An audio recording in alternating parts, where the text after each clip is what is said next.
One more. Who built the Tower of London? Was it A, William the Conqueror, B, Queen Victoria, C, Queen Elizabeth I, or D, Oliver Cromwell? I'm going to say William the Conqueror, because he's built lots of stuff. Ooh, OK. Let us know at home what you think. It's not as easy as you might think. The headlines What did the Romans ever do for us? Mint coins? Obviously not. The headlines are all, oh, Prince Harry doesn't know his own citizen, questions, but a lot of us don't. So let us know if you find that easy or not, and I'll let you know later on some of the answers. But let's turn our attention to another big story this morning. Yeah, it's 6:15. Rishi Sunak insisting yesterday that the UK will always be a compassionate, welcoming country, despite his Home Secretary describing the recent influx of migrants as an invasion in the House of Commons. Well, here with us is Holly Whitbread, Conservative Councillor for Epping and Thaydon. And joining us remotely is the social policy analyst, Dr Rakib Ehsan. Good morning to both of you. Thank you so much for joining us. Let's start with you, Holly Whitbread, because for many in the party, Suella Braverman is a champion. She is defending the public purse, trying to save money, and is tackling what everyone has to acknowledge is a huge problem at the moment.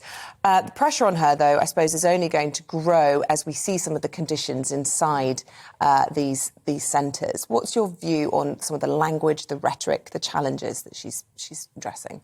I think it's a huge challenge. I mean, we've been talking about it for some years now, the real challenge of illegal immigration.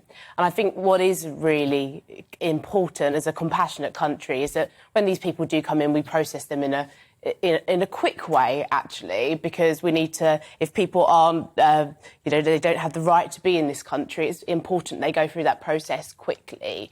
I mean, how quickly can you do that realistically if you have to legitimately check out where somebody's from, their right to asylum, their paperwork, which often isn't? Well, I think they normally say about a week is about the amount of time that someone would be expected to be in a kind of processing centre. Obviously, what we've seen over recent years is the use of hotels across the country. And I think Suella is right to identify that that is not necessarily a cost-effective way of dealing with these people. So I think she's right to identify the challenges, but obviously it needs to be dealt with in a sensitive manner. And do you think that she's dealt with it in a sensitive manner by using the word invasion?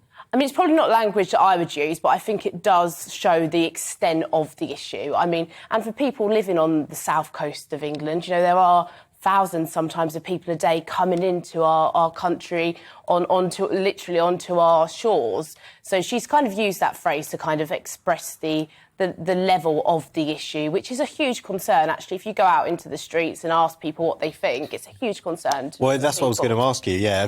Have you, speaking to constituents, have they said to you, yeah, we would use the term invasion? I don't necessarily hear that word, but I do hear concerns about illegal immigration. Yeah. I think most people in the country, and certainly where I come from, is you want fair immigration. You want people doing the jobs that we need. And actually, illegal immigration isn't fair on people like that. So it's making sure that we've got the right people coming into the country, and refugees, because, we are a compassionate nation. We've seen it with Ukraine and Afghanistan. So there is we certainly want to welcome people if it's necessary. Yeah. Well, look, let's bring in Dr Ehsan at this point. We heard the Prime Minister, I suppose, sort of kind of trying to retreat from some of the language that his Home Secretary was using by saying we are a compassionate country. Do you think we are? I mean, Sir Roger Gale, whose constituency is where the firebomb attack happened, has said that the problems have really escalated in the last 5 weeks since Suella Braverman has been Home Secretary. Has she changed? Have her policies directly changed our compassion as a nation? Well, Isabel, I would say that on the whole, we are very much a passionate country, and we do have a rich tradition when it comes to rehoming the world's most persecuted peoples. Under the Conservative government, there have been bespoke resettlement routes set up for Syrian citizens, Afghans who are at risk of Taliban-led persecution, and Hong Kongers who would like to escape from Chinese state tyranny. I think that in this particular situation, looking at the English South Coast, it is experiencing what I'd consider to be industrial scale illegal immigration. Now, we can talk about whether or not the term used by the Home Secretary, invasion, is appropriate or inappropriate. What was really interesting is that the YouGov poll showed that over 3 in 4 Conservative voters from the last general election felt that the use of the word was appropriate. If you look at the broader general population, 43% believed it was appropriate, 44% felt it was inappropriate. So you can say that it's very much polarizing language.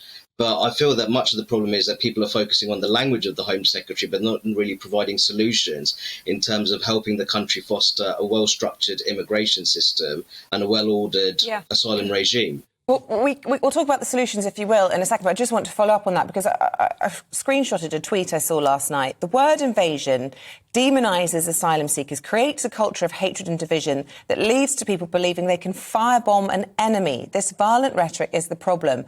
You have blood on your hands for using this. And I just wonder, do you think that you can just dismiss the language as being semantics when we've had such a violent act in the last few days? Do you think they are linked?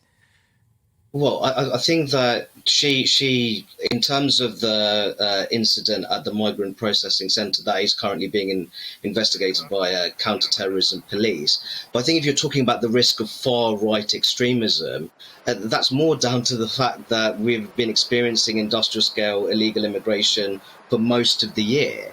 And that is taking place in the middle of a cost of living crisis where the UK government is spending millions of pounds a day on accommodating what are considered to be illegal migrants in hotels. So I think that, of course, we can have a discussion about the language used by the Home Secretary, but there's a fundamental problem here in terms of our border security, which has been there for some time.